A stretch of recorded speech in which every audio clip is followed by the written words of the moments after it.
Bienvenue dans le débat. Au Moyen-Orient, les tensions reprennent entre les États-Unis et l'Iran. Trump a fait une déclaration sur Truth Social disant, je cite, qu'il ne restera plus rien si l'Iran n'accepte pas un accord.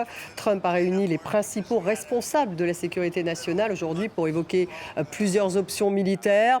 Le président américain s'est entretenu aussi avec Benjamin Netanyahou. La réponse iranienne ne s'est pas fait attendre. Toute nouvelle attaque contre l'Iran exposera les États-Unis à des scénarios inédit, offensif, surprenant et tumultueux, a lancé le porte-parole des forces armées iraniennes. Les Émirats arabes unis s'alarment d'une escalade dangereuse après une attaque de drone près d'une centrale nucléaire à Baraka. L'attaque a provoqué un incendie. La centrale fournit un quart des besoins en électricité de l'Émirat. Côté négociation, c'est toujours l'impasse. Les États-Unis exigeraient de l'Iran qu'il ne conserve qu'un seul site nucléaire actif et transfère son stock d'uranium hautement enrichi aux États-Unis. L'Iran a formalisé la création d'un nouvel organisme pour la gestion du détroit d'Ormuz. Alors la reprise des tensions va-t-elle entraîner, oui ou non, un embrasement de la région? Quelle est la position des pays du Golfe? Où en sont d'ailleurs les capacités militaires d'Iran, mais aussi des États-Unis? Quel est le coût de la guerre pour les États-Unis? Et puis quel est le rôle de la Chine sur le conflit après l'entrevue entre Trump et Xi Jinping? On en parle avec nos invités. J'ai le plaisir d'avoir à mes côtés Karim-Émile Bittard. Bonsoir, vous êtes enseignant à Sciences Po et professeur à l'Université Saint-Joseph de Beyrouth. Bienvenue. En face de vous, nous avons Adel Bakawan. Bonsoir, directeur du European Institute for Studies on the Middle East and North Africa, chercheur associé au programme Turquie-Moyen-Orient de l'IFRI, auteur de La décomposition du Moyen-Orient aux éditions Taillandier. Et nous avons Azad Ekian ce soir. Bonsoir. Vous êtes professeur émérite à Paris-Cité, spécialiste de l'Iran. Votre livre « Repenser le genre, l'ethnicité et la religion en Iran » il est publié en anglais aux éditions de Bloomsbury. Et puis Richard Verly est avec nous ce soir. Bonsoir Richard. Bonsoir Stéphanie. Correspondant France-Europe du quotidien suisse Blick, auteur de Cette Amérique qui nous déteste chez Nevicata. Et vous revenez d'ailleurs, il me semble, des pays du Golfe. Tout à fait. Voilà, vous allez pouvoir nous raconter. Reprise des tensions au Moyen-Orient avec ce message de Trump sur son réseau social. Vous allez le voir à l'antenne. Il ne restera plus rien si l'Iran n'accepte pas un accord. Voilà ce qu'il a donc mis sur son réseau social. Et puis ces frappes près de la centrale nucléaire à Baraka, aux Émirats arabes unis. Les Émirats tirent la sonnette d'alarme. On peut le voir aussi. Trump qui a par ailleurs réuni les principaux responsables de la sécurité nationale aujourd'hui pour évoquer plusieurs options.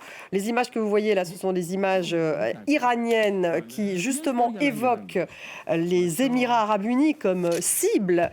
Émirats arabes unis, Adel Bakawan, ces frappes près de la centrale nucléaire, est-ce qu'on peut dire que ça relance véritablement l'escalade dans la région? Pas tout de suite, pas maintenant, pas aujourd'hui. Il y a 80 jours, les gardiens de la révolution islamique avaient une stratégie golfienne.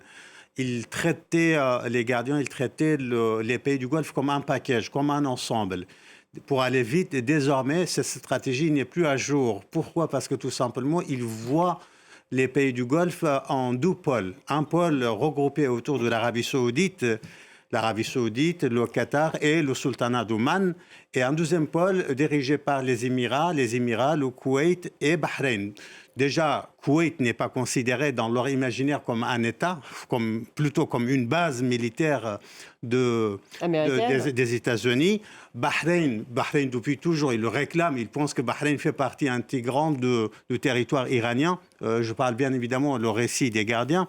Et les Émirats. Et pourquoi les Émirats? Parce que tout simplement, c'est la première fois depuis toujours, depuis cette grande conflictualité entre le monde arabe et Israël, que Israël déploie son dôme de fer dans un pays arabe géré par les officiers israéliens. Et les Émirats, bien évidemment, ont signé les accords d'Abraham pour normaliser leurs relations avec Israël. Et ensuite, bien évidemment, dans leur imaginaire, il y a le grand diable. Le grand diable, c'est les États-Unis. Le petit diable, le petit Satan, c'est Israël. Et désormais, entre les deux, il y a les Émirats. Il y a les Émirats. Vous êtes d'accord, Karim Bittard? Alors, manifestement, ces frappes viendraient d'Irak. Donc, Irak, de proxy iranien en Irak ou, en tout cas, les Émirats disent que c'était à l'ouest. Et ensuite, c'est l'Arabie saoudite qui a donné des informations en disant que ces frappes viendraient d'Irak. Tout laisse penser que c'est des proxys irakiens ou éventuellement yéménites. Mais les relations entre Israël et les Émirats arabes unis sont certes très solides, mais elles ont été mises à rude épreuve il y a quelques jours par un mensonge de M. Netanyahou. Il avait été accueilli aux Émirats arabes unis en pleine guerre. On lui avait demandé de garder cette visite secrète. Parce qu'il a appris que son rival politique en politique intérieure, Naftali Bennett, prévoyait aussi d'aller rendre visite aux Émirats pour montrer la solidarité israélienne, Netanyahou annonce, sans prévenir les Émirats, qu'il s'est rendu aux Émirats pour leur témoigner de la solidarité. Ils sont contraints de démentir. Mohamed Ben Zayed est furieux. Donc, on voit jusqu'à quel point, pour des calculs de politique politicienne, de politique intérieure, il met en danger le principal partenariat stratégique qu'il avait réussi à construire avec l'un des principaux pays de la région. C'est cela qui aurait rendu furieux Ofer Bronstein. Je suis très ému d'apprendre son décès, parce que quand on voit ce type de déclaration de M. Trump qui veut tout éradiquer, quand on voit le cynisme de M. Netanyahou, le cynisme du Hamas et du régime iranien, c'est précisément tout cela qui faisait que lorsqu'Ofer Bronstein s'exprimait sur ce plateau ou ailleurs, il y avait une colère humaniste qu'on entendait à travers ces mots. Ofer Bronstein qui participait tout le temps à ce débat et dont on a appris effectivement la mort aujourd'hui. Toutes nos condoléances encore réitérées à sa famille. Il nous manque déjà. Azad Ekian, ces proxys irakiens en Irak, iraniens en Irak, sont-ils puissants? Est-ce que ces frappes viendraient effectivement de ces proxys? Écoutez, comme ça a été dit, pour l'instant, on pense soit de Russie, de Yémen, ça peut aussi parvenir de Russie, ou encore des proxys iraniens en Irak. Personne ne sait pour l'instant, à ma connaissance, mais effectivement, c'était parce qu'on parle beaucoup de la reprise de la guerre. Et donc, je pense que de toute façon, les Iraniens, ils sont pour quelque chose. C'est-à-dire que c'est une... voilà, c'est pour dire, voilà ce que, par exemple, les Émirats vont subir en premier si la guerre recommence. On a l'impression qu'ils deviennent l'ennemi principal. Absolument. Dans les émissions télévisuelles en Iran, on a vu ces images, on va les revoir avec ces fusils. Absolument, fusils tirés vers, en image, vers les Émirats arabes unis. Et comme ça a été dit, eh bien, les Iraniens ne considèrent plus les Arabes saoudiens, les Saoudiens ou les Qataris, ni bien sûr les Omanais comme leur ennemi. En revanche, les ennemis principaux sont les Émirats arabes unis, puis Bahreïn et Koweït, en troisième lieu d'ailleurs. Vous en revenez, Richard, vous étiez à Abu Dhabi, vous avez fait un petit tour. Écoutez, j'ai fait Dubaï, Abu Dhabi, Fujairah et Ras Al Khaimah au nord, puisqu'on le sait peu, mais les Émirats, c'est quand même 7 Émirats différents. Ils ne sont pas de la même taille, mais ce n'est pas seulement Abu Dhabi et Dubaï. Et vous êtes surpris par ce qui se passe là, qu'ils deviennent une cible principale de l'Iran? Non, écoutez, moi, ce qui m'a frappé pendant la semaine où j'y ai passé, j'ai essayé de parler bien évidemment au maximum de monde, il y a deux choses qui m'ont frappé. D'abord, je me demande et je me suis demandé si les Émirats ne sont pas atteints par une forme d'hubris. Ils se croient invulnérables. Grâce à ce bouclier aérien mis en place notamment par Israël, on l'a expliqué. Et bien évidemment, tout repose sur ce bouclier. C'est-à-dire, c'est ce qui permet aujourd'hui aux autorités émiraties de garantir aux hommes d'affaires et aux femmes d'affaires qui sont présentes de dire, vous voyez, rien ne va se passer, notre modèle de stabilité, de sécurité, il va continuer malgré la guerre et au-delà de la guerre. Imaginez que ce bouclier soit transpercé. Imaginez que dans une deuxième phase de frappe, les Iraniens arrivent à placer beaucoup plus de missiles et de drones que jusqu'à présent. Jusqu'à présent, c'est à peu près 95% d'interception. Ça, c'est la première chose qui m'a étonné, c'est cette confiance peut-être un peu exagérée. Trop confiant.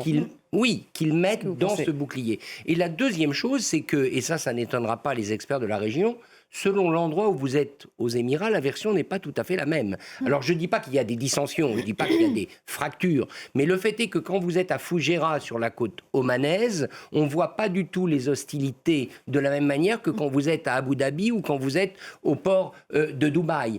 Et par ailleurs, les familles négociantes de Dubaï, chose que je savais, mais que j'ai redécouverte en étant sur place, beaucoup de ces grandes familles sont d'origine iranienne. Il y a des liens très anciens entre les Émirats et l'Iran. Autrement dit, les Émirats arabes unis se sont quand même mis sur une corde de funambule, et cette corde, effectivement, eh bien, Benjamin Netanyahou, il est en train de la secouer durement. Adel Bakawan, Abu Dhabi qui veut aussi réduire sa dépendance à l'égard de l'OPEP, qui est sortie de l'OPEP. Donc ça va avec cette hubris que vient de décrire Richard. Ça a du lien. Déjà, enfin, c'est pas nouveau. Hein. Depuis des années et des années, il y pense. Il pense à cette sortie-là. Mais c'est Ils prennent un aujourd'hui- risque plus important Non, c'est pas un dans risque. cette stratégie Non, c'est pas face un à risque. l'Iran. Ça reflète plutôt, pour moi, au-delà de la dimension économique, que les Émirats ont besoin cette liberté pour vendre leur pétrole, mais ça reflète aussi ce grand désaccord profond avec le grand frère saoudien. Avec les Saoudiens, avec Mohammed Ben Salman, ils ont des désaccords sur tous les fronts. Au Soudan, au Yémen, au Irak, au Kurdistan, partout sur le dossier iranien. Par exemple, lui, Mohammed Ben Zayed, il voulait absolument que les 6 pays du Golfe entrent dans cette guerre-là dès le premier jour aux côtés des Israéliens et des Américains contre la République islamique. Alors là, il y a- Or, Mohammed Ben Salman refusait catégoriquement cela. Et donc déjà sur le comportement, le système de comportement par rapport... Et donc petit à petit, c'est des accords sur tous les fronts. Et surtout, si vous me permettez, par rapport aux organisations islamistes, notamment les frères musulmans. Moi, j'ai rencontré l'ambassadeur, enfin, pardonnez-moi, je cite pas, j'ai rencontré un grand diplomate émirien qui m'expliquait que un des dossiers sur lequel il y a des désaccords profonds avec l'Arabie saoudite, c'est vraiment le dossier des islamistes, notamment des frères musulmans.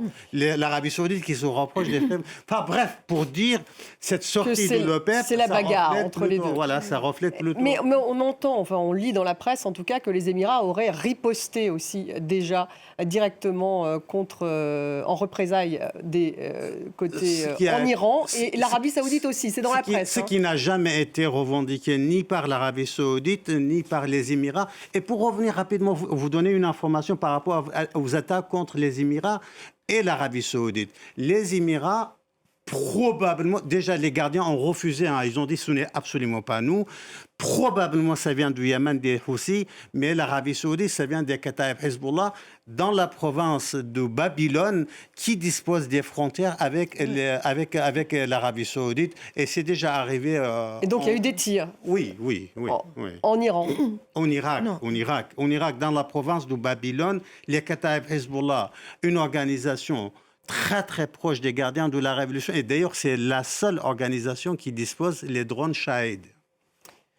Et ce que disait Richard est Karim intéressant Elbita. parce qu'il y a en effet un début de friction à l'intérieur des Émirats arabes unis. Mohammed Ben Zayed, c'est le faucon, c'est lui qui a conceptualisé cette idée d'une Sparte au Moyen-Orient.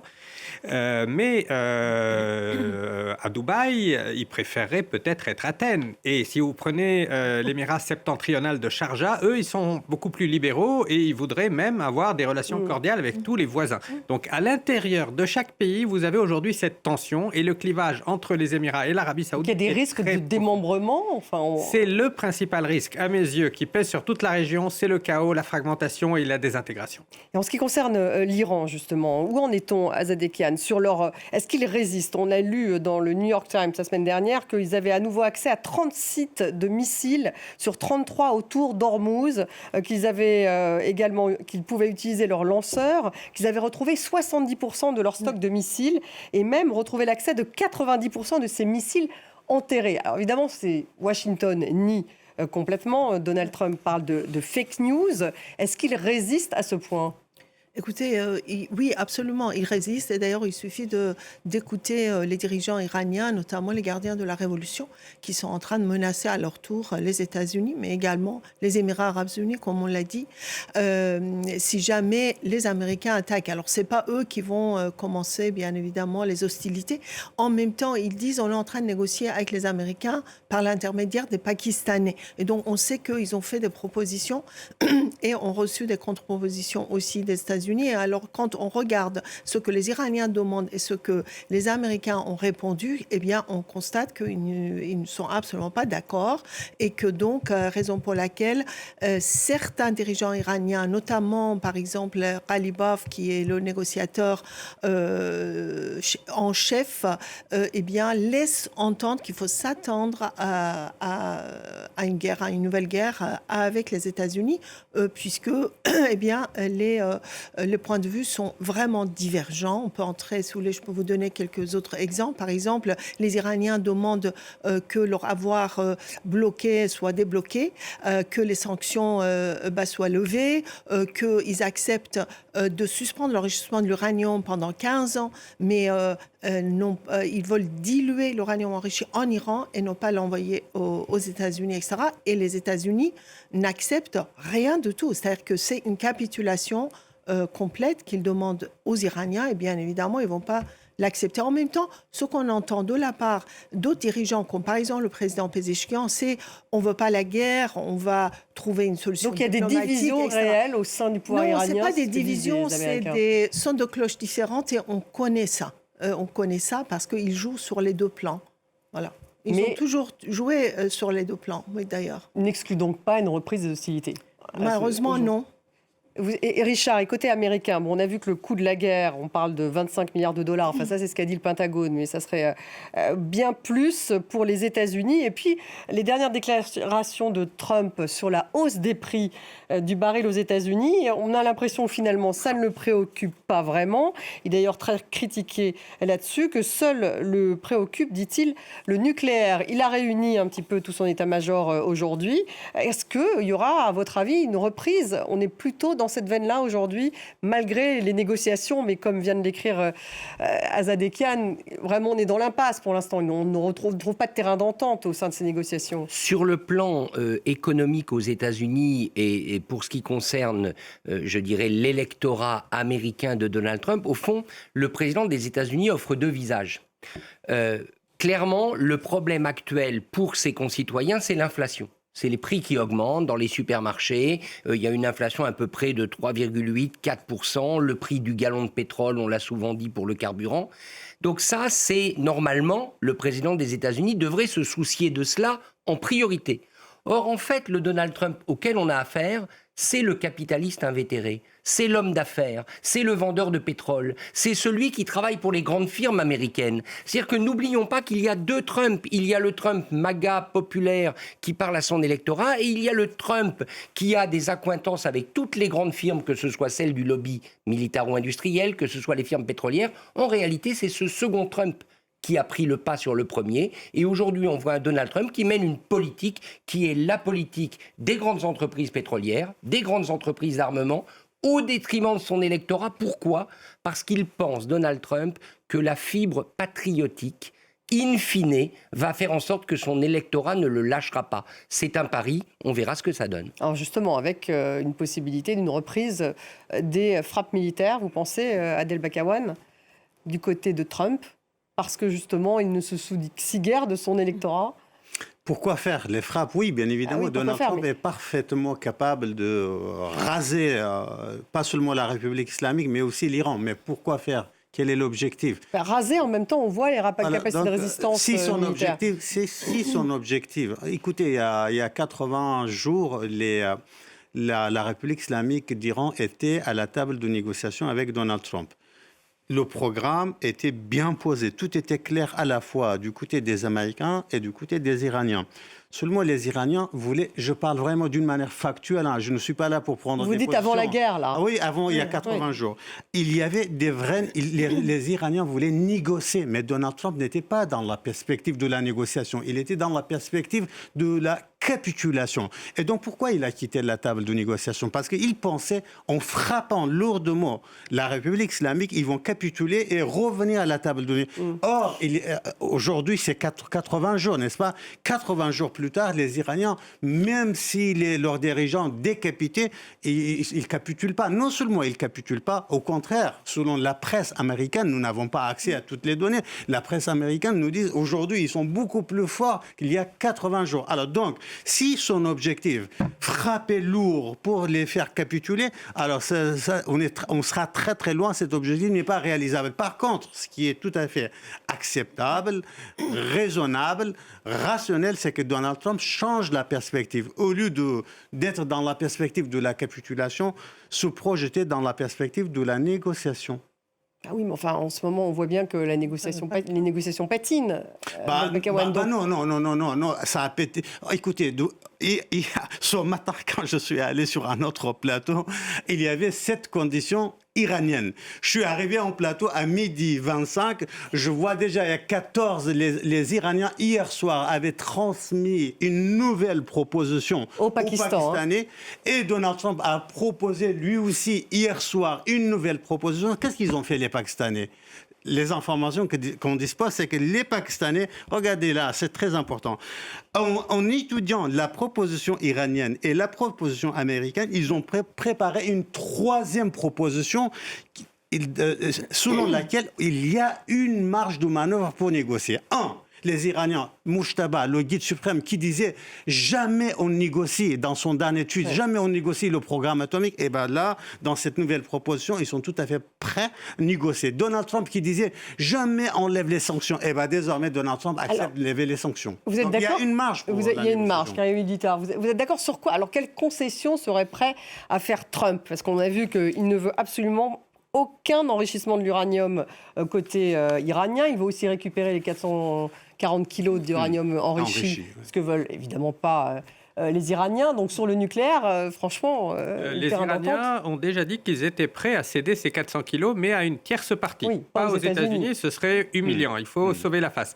Il a quand même, semble-t-il, il avait accepté de dégeler une partie des avoirs iraniens au Qatar et dans d'autres banques. Les Iraniens l'ont annoncé. Lorsqu'ils l'ont annoncé, il a démenti. Donc il y a parallèlement une escalade verbale, des tweets incendiaires et des négociations qui se déroulent par l'intermédiaire pakistanais et par les intermédiaires omanais. Et peut-être que l'une de ces deux pistes de négociation pourrait finir par aboutir, car 2/3 des Américains ne comprennent pas pourquoi ils sont en guerre. Il doit fêter les 250e anniversaire de la déclaration d'indépendance. Et avant, il y a une date encore plus importante, c'est son anniversaire à lui, le 14 juin. Et il veut en faire une grande fête nationale. Il est étonné que ce ne soit pas un jour férié. Donc vous ne croyez pas à une reprise quand même plutôt du conflit? Si, la reprise est tout à fait donc on est quoi? possible. On est à 50-50 là. Alors. Non, elle serait tout à fait possible, mais ce serait une sorte de baroud d'honneur. Ce serait sur injonction israélienne, sur pression israélienne, une dizaine de jours de frappes très massives pour pouvoir dire on a détruit des infrastructures civiles ou militaires ou à double usage, on a gagné, maintenant on passe à Cuba. Oui, mais alors s'ils font ça, justement, à Zadékian, comment réagira l'Iran? Est-ce qu'ils seront plus à même de céder sur les négociations? Je ne le pense pas, parce que s'ils voulaient céder, ils l'auraient fait déjà. Ils ont déjà fait beaucoup de concessions. D'ailleurs, mais lesquelles alors? Lesquelles, c'est-à-dire qu'ils avaient déjà, avant la guerre, accepté de suspendre l'enrichissement de l'uranium pendant 15 ans. Oui, avant la guerre. Donc avant la guerre. Et même maintenant, et même Trump lui-même dit, ils ont peut-être aussi parlé de 20 ans. C'est-à-dire que les Iraniens ne veulent pas enrichir l'uranium actuellement, mais ils demandent leur droit, c'est-à-dire à enrichir l'uranium en tant que signataire de traités de non-prolifération nucléaire, mais ils n'ont pas dit on va le faire aujourd'hui. Trump dit non. Ça, c'est contraire au droit international, parce que quand on est signataire de ce traité, on doit aussi avoir le droit d'enrichir à des volumes très bas, comme 3% par exemple. Donc les Iraniens sont là pour accepter ce qu'ils avaient déjà accepté lors de JCPOA en 2015, c'est-à-dire beaucoup de concessions. Mais Trump voulait complètement la capitulation. Et ça, il n'est pas du tout dans les propositions équivalentes à JCPOA. Trump n'a même pas proposé la paix. Donc il a dit, par exemple, la fin des hostilités, on verra, cela dépendra, etc., etc. Donc en fait, rien n'est moins sûr. Les Iraniens disent, et je pense à de juste titre, qu'ils ne peuvent pas faire confiance à Trump parce qu'ils étaient en train de négocier, ils ont été bombardés. Qui dit qu'encore cette fois-ci, ils font des concessions et qu'ils ne vont pas être bombardés donc, ils se préparent une nouvelle guerre. Bien sûr, ils se préparent. Et même, attention, parce que c'est intéressant, ils déclarent même que cette fois-ci aussi, il faut s'attendre à ce qu'un certain nombre de dirigeants soient tués, mais on est prêt pour ça. Ce sont les Iraniens qui le disent, leurs propres dirigeants. Hein. Donc voilà. Et les États-Unis, justement, de Trump, les Iraniens sont prêts. Les évaluations du côté des États-Unis, c'est de dire qu'ils ont déjà laminé une grande partie à la fois du programme balistique iranien. Bref, ce que ne dit pas le New York Times, puisqu'il dit l'inverse. Alors qui croire, Richard? Aux États-Unis, ce qui est en train de se passer, et je prolonge ce qui vient d'être dit, a priori, si vous regardez l'opinion, si vous regardez le désaveu de cette guerre dans l'opinion publique, un président comme Donald Trump devrait préférer la négociation. Mais Mais c'est là où est le mais. Mais Donald Trump, je le répète, l'homme d'affaires qui voit les choses à travers les contrats lucratifs, à travers ce qui rapporte. Cette guerre, ne l'oublions pas, elle rapporte beaucoup à certains pans de l'économie américaine. Et qu'est-ce que Donald Trump et à sa compte famille faire ? Et éventuellement à sa famille. Et qu'est-ce que Donald Trump compte faire ? C'est utiliser, je le répète, le patriotisme américain pour que ses électeurs lui restent fidèles. Or, pour cela, Stéphanie, quel est le meilleur moyen ? C'est de reprendre les hostilités. Oui, mais Parce vous que les électeurs augmentez d'autant MAGA... plus l'inflation. Non, oui, Richard, oui, vous augmentez reprenez l'inflation. Les hostilités, là, ils Vous- sont déjà à un gallon, le gallon 4,50 $, le Vous gallon. augmentez l'inflation, mais vous partez du principe que l'électeur MAGA, qui est un électeur patriote, parmi lequel il y a beaucoup d'anciens combattants, ne mettra pas en cause le président alors qu'il mène des opérations militaires. C'est un calcul absolument cynique. On a employé le mot cynisme à plusieurs reprises sur le Et plateau. qui coûte très cher. Mais aux bien États-Unis. sûr, mais est-ce que vous pensez que Donald Trump n'est pas cynique ? C'est une grande Il y a- question. En tout cas, en il tout- disait qu'il était contre la guerre En tout cas, quand il a été élu. Ouais, il y a 3 processus en cours dans cette région. Il y a le processus diplomatique, le processus militaire et le processus économique. Le processus économique, et vous avez les doubles blocus irano-américains dans le détroit d'Ormuz. Non, justement, on va parler d'Ormuz. C'est la continuité, on est dans la continuité. Vous avez le processus diplomatique et vous avez ce que j'appelle la maximalisation des moyens militaires. L'un n'exclut pas l'autre. Au contraire, il est fort probable que Donald Trump, il frappe tout en négociant, on négocie tout en frappant. Donc voilà, il faut pas exclure un scénario et adopter l'autre. Non, ils sont complémentaires. Sur le détroit d'Ormuz, justement, les Iraniens ont annoncé aujourd'hui qu'ils allaient mettre en place une sorte de nouvelle gestion du détroit. Donc on voit bien qu'on se dirige vers une sorte de péage, enfin en tout cas de contrôle, avec peut-être donc tarification de ce détroit, Karim Bitar, puisque ça date d'aujourd'hui, ça, de mettre en place une société de gestion iranienne du détroit d'Ormuz. C'est Oui. pour faire pression sur les États-Unis. Ils souhaitent en effet tenter de monétiser cela. C'est complètement contraire aux usages. C'est tout à fait différent du canal de Panama ou de canal de Suez. Les voisins le prendront très mal. Mais force est de constater que Trump ne pourra pas débloquer le détroit d'Ormuz sans négocier avec les Iraniens. Donc ils sont conscients de cela. Ils n'ont pas d'armes nucléaires. C'est leur arme nucléaire économique. Mais il ne faut pas qu'ils poussent l'avantage un peu trop loin parce que beaucoup d'autres pays pourraient être tentés de radicaliser leur position vis-à-vis du régime iranien. Ils avaient proposé $1 par litre en crypto-monnaie, ce qui faisait l'équivalent apparemment de 8 milliards par an. Donc je ne pense pas qu'on pourrait accepter, que ni les Américains ni les pays du Golfe pourraient accepter sur le long terme. Mais vous avez posé une question très intéressante, si vous me donnez 2 minutes, vous avez demandé qui il faut croire, Donald Trump ou le New York Times. Moi j'ai tendance à croire le New York Times et la CIA plutôt que Donald Trump. Parce qu'apparemment, effectivement, il citait les renseignements américains, l'article Voilà. du New York Times. Parce que la meilleure preuve de cela, c'est que ça l'a rendu fou, ces fuites. Il a attaqué personnellement le journaliste du New York Times, David Sanger, qui avait reporté ça, qui a une longue carrière derrière lui. Il y a un néo-macartisme. Il exige des perquisitions au domicile de tous ces journalistes qu'il qualifie d'ennemis de l'intérieur pour savoir d'où viennent les fuites, qui viennent très probablement de sa propre équipe, peut-être de son vice-président. Ça me laisse penser que les chiffres donnés par la CIA et le New York Times sont probablement vrais, et comme ça détruit tout son narratif, c'est ça qui l'a rendu furieux, et c'est dangereux quand un président de la République accuse des journalistes d'être des traîtres et des ennemis de l'intérieur. Mais ces chiffres sont tout de même sidérants, Zadekian, parce que le fait qu'ils aient accès finalement à 33 sites de missiles, 30 sites de missiles sur les 33 autour d'Ormuz, ça veut dire qu'il y a très peu de destruction finalement Très peu de en Iran. destruction. Effectivement, et pendant... Alors que les Depuis frappes le étaient cessez- très importantes. Très important, mais pas tant que ça, vraisemblablement, d'une part. D'autre part, ils ont continué quand même à produire des drones. Ils n'ont pas arrêté depuis le cessez-le-feu. Il ne faut pas oublier ça. C'est-à-dire que depuis maintenant un mois de cessez-le-feu, les Iraniens ont continué aussi à développer leurs drones et aussi les missiles.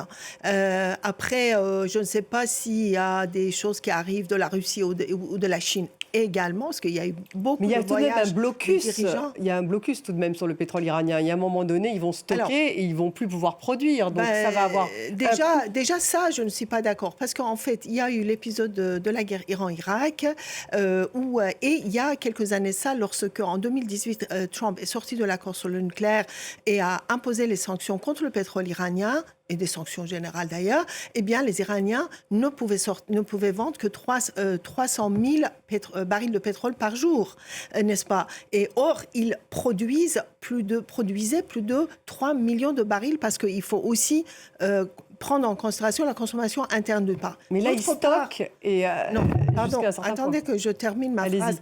Après, Pardon. il faut regarder où se trouve l'Iran. Vous savez que chaque jour, il y a 6 millions de litres, pas de barils, de litres de pétrole qui vont vers le Pakistan par la route.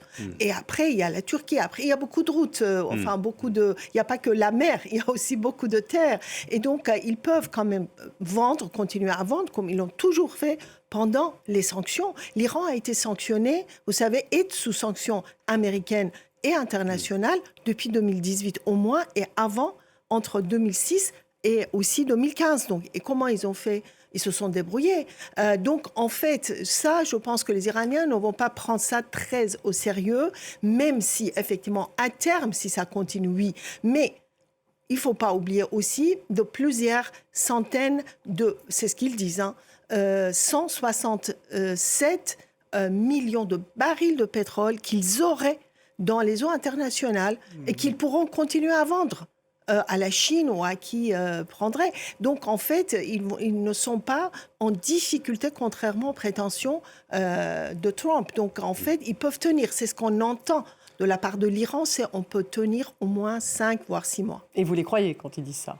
Je ne crois personne dans cette histoire, mais en fait, je ne crois pas Trump non plus. Donc, en fait, quand je regarde comment ils réagissent, quand ils refusent de capituler, etc., ça veut dire qu'ils ont des moyens, ma foi. Oui. Pour le détroit d'Ormuz, il y a 3 éléments à prendre en compte rapidement. Le premier élément, pour comprendre ce logiciel iranien, ce que j'appelle l'ordre iranien dans le détroit d'Ormuz, d'abord, la volonté... Avec cette gestion. Voilà, pas avant d'arriver à la gestion. Déjà, l'ordre iranien, parce que la gestion, c'est un élément. Il y a déjà une volonté politique. Pourquoi cette volonté politique? C'est les gardiens pensent qu'ils ont gagné la guerre dans le détroit d'Ormuz. Et le détroit d'Ormuz, c'est un butin de guerre. Donc, et même, ils utilisent le mot propriété. Désormais, c'est notre propriété. 1.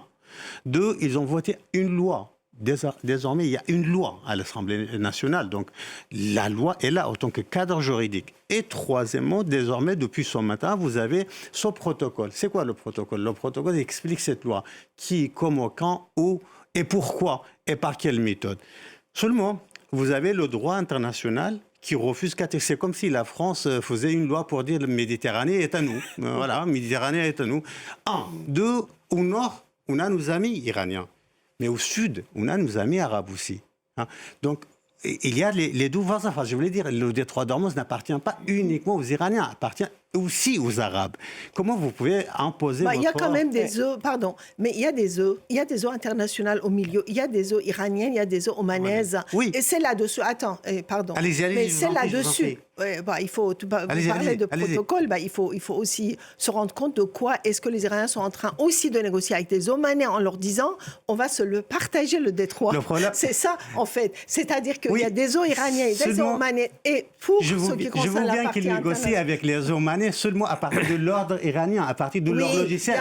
Nous sommes le plus grand, nous avons un ordre, on vous impose et vous l'appliquez. Les pauvres Omanais, un tout petit micro-État, ne peut rien faire par rapport à... C'est David contre Goliath. Donc, je voulais dire, mais de toute façon, les Iraniens ne peuvent pas imposer cet ordre-là. Enfin, ils essayent, en tout cas. Mais c'est la gestion des rapports de force. Sauf si c'est avec Trump, parce qu'il avait proposé, il y a 2 ou 3 semaines, de faire une sorte de joint venture américano-iranienne qui se paierait tous les deux. Vous savez, moi, je considère Donald Trump comme une vraie chance pour les gardiens. Parce que Donald Trump n'a jamais été pour le changement de régime. C'est Benjamin Netanyahu. Donald Trump, il veut faire évoluer ce régime. Il veut les aider. On n'en parle plus du tout du changement de régime en Iran, en tout cas côté américain. Et la Chine, alors? Parce qu'effectivement, il y a eu cette réunion entre Xi Jinping et Donald Trump la semaine dernière. On pensait que Xi Jinping était, et d'ailleurs il l'a dit, qu'il était favorable à l'ouverture du détroit d'Ormuz. Là-dessus, il était d'accord avec... les Chinois l'ont dit, ils étaient d'accord avec les États-Unis, d'accord avec une ouverture du détroit d'Ormuz, d'accord avec un cessez-le-feu, mais... on en est resté là. Oui, mais c'est pas pour ça que les choses ne continuent pas d'être discutées. Et de ce point de vue-là, Karim a raison. C'est-à-dire que la visite de Donald Trump s'est soldée, disons-le, par un échec en Chine. Il n'est pas revenu du tout avec un soutien de la Chine comme il l'espérait. Il est même revenu avec un avertissement très clair sur Taïwan. Néanmoins, je constate que Vladimir Poutine sera dans quelques jours en Chine. À partir de demain. Exact, ben voilà, à partir de demain. Donc à partir de ce moment-là, ça veut dire que la machine à discuter de l'Iran continue. Et donc, comme on sait que l'Iran a fait savoir qu'il était OK pour remettre ces fameux 440 kilos à une puissance étrangère qui ne serait pas les États-Unis, est-ce qu'on ne va pas voir dans les jours à venir une proposition émanée d'un conglomérat russo-chinois sur l'Iran? Et ça, quand j'étais aux Émirats, je l'ai entendu, à tel point qu'il y a des gens aux Émirats qui disaient que c'est ça la solution, c'est que la Chine et la Russie, qui sont deux puissances nucléaires, proches de l'Iran, propose un plan de dénucléarisation qui durerait peut-être 15 ans, 20 ans. D'ailleurs, c'est une période, Donald Trump, il a déjà donné son accord, il a dit 15-20 ans, ça me convient. Et à ce moment-là, on verrait peut-être les choses changer. Et par ailleurs, comme vous le disiez très justement, en général, comme Donald Trump tempête, quand il parle beaucoup de frapper, il négocie, et quand il négocie, il décide de frapper. C'est volte-face en permanence. Vous êtes d'accord, Caroline Guittard? C'est vrai. Peut-être une association entre Poutine et Xi Jinping. Poutine, donc, il va voir Xi Jinping à partir de demain. Ça va durer 2 jours, cette visite. Oui, ça offrirait à Trump les images dont il a besoin pour proclamer une victoire. Et c'est vrai que la guerre des 12 jours, tout comme cette guerre qui a commencé il y a 75 jours, ont toutes les deux commencé pendant des négociations. C'est pour cela que les Iraniens ne font plus vraiment confiance, d'autant plus que leurs négociateurs se font assassiner juste après, ce qui, depuis le Moyen-Âge, était une sorte de règle absolue. On n'assassine pas les négociateurs. Mais les Chinois sont très habiles. Les Chinois, contrairement à Trump, ils ont lu Napoléon Bonaparte qui disait « Lorsque votre rival est en train de commettre une erreur, ne l'interrompez surtout pas ». Donc, ils voient Trump en train de perdre sa crédibilité, en train de s'embourber à nouveau au Moyen-Orient et pour eux, ils souffrent économiquement à court terme, mais à long terme, ils vont engranger des bénéfices car tous les pays du Golfe sont en train de diversifier leurs partenariats et ils commencent à voir dans la Chine un pays stable qui ne fait pas de fausses promesses, qui n'exige pas un respect des droits de l'homme ou quoi que ce soit, qui veut faire du business. Et donc l'Iran sera au menu des discussions entre Poutine et Xi Jinping, vous pensez, Zadekian? Certainement, je pense que c'est même prévu, mais en même temps, il ne faut pas oublier que M. Ghalibaf, le négociateur en chef, le président du Parlement, est maintenant aussi a reçu l'ordre du guide d'être aussi le négociateur en chef avec les Chinois, puisqu'il y a déjà de nombreuses années de ça, sous la présidence de Rouhani, donc on est en 2016-17, ils ont signé un accord global avec la Chine. Et là, cet accord n'a jamais été réellement mis en application. Et là, ils veulent le faire. C'est-à-dire que le regard de l'establishment actuel se tourne de plus en plus vers la Chine et la Russie. Et donc, je pense que la clé peut-être de ces hostilités actuelles se trouve aussi chez les Russes et chez les Chinois, bien sûr. Adel Bakawan, alors en plus, il faut voir que la levée des sanctions sur le pétrole russe a été prolongée à l'instant par le secrétaire au Trésor américain. Donc là aussi, Poutine en profite finalement de cette guerre. Est-ce qu'il a vraiment envie qu'elle s'arrête ? Oui, bien évidemment. Poutine, c'est le pain béni pour Poutine. Qui parle parmi nous? Quelle chaîne parle de l'Ukraine? L'Ukraine n'existe plus. Hein. Non, on en parle encore. Quand même. Les Ukrainiens tentent de vendre leur technologie. Peut-être encore à France 24. Franchement, moi, je fais tous les plateaux. Karim pourrait me témoigner cela. Rarement, on aborde l'Ukraine. 1. 2. Vladimir Poutine redevient fréquentable. 1. 2. Les propositions iraniennes que partiellement j'ai eu accès, parle de 440 kilos d'uranium enrichi en destination de la Russie. Donc, ça, c'était déjà le cas avant la guerre, non? Ça ne faisait pas partie des négociations que la Russie réceptionne. Il exigeait les 440 kilos en destination de Washington. Et ensuite, il ne faut jamais oublier que pendant cette guerre-là, au moment où on avait les doubles blocus irano-américains dans le détroit d'Ormuz, la mer Caspienne, c'est dans cette mer-là, à la fois les affaires commercial, économique, militaire, tout se passait en toute sécurité entre Moscou et Téhéran. Enfin, je voulais dire, oui, la Russie, si on peut parler du premier gagnant de ce qui se passe, c'est la Russie. Vous dites la Russie. Mais oui. Simultanément, tout en disant ça, et c'est vrai en ce qui concerne la Russie par rapport au pétrole, la Russie et la Chine ont intérêt finalement à permettre à Donald Trump de sauver la face. à condition d'obtenir quelque chose de Trump. C'est ça. Et qu'est-ce qu'ont fait les Chinois? Ils ont déjà mis une pièce dans la machine avec Taïwan. On a tous compris que si la Chine vient au secours de Donald Trump sur le dossier iranien, ce qui n'est pas encore le cas, elle attendra une rétribution sur le dossier de Taïwan, le fameux contrat d'armes que Donald Trump doit transmettre au Congrès pour validation. Qu'elle n'a pas obtenu pour l'instant.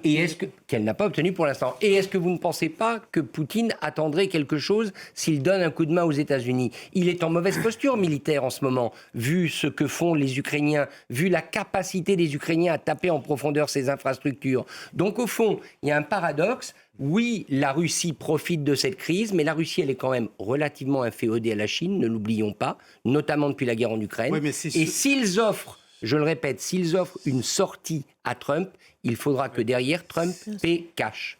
Alors, on a tendance à Caroline voir Bidard. Trump, Poutine, Xi Jinping à Parce travers qu'en la plus, rivalité. ces sommets se succèdent. Il y a eu Oui, donc bien le sûr. sommet Xi Jinping-Trump la semaine dernière, et cette semaine, à partir de demain, c'est Poutine-Xi Jinping. Donc, Voilà, mais il ne faut pas uniquement étudier la rivalité entre ces trois puissances, il faut Bien étudier sûr. une éventuelle connivence, parce que ce qui est en train d'être consacré, c'est la théorie des sphères d'influence. Trump, hier, publie l'image du Venezuela avec le drapeau américain.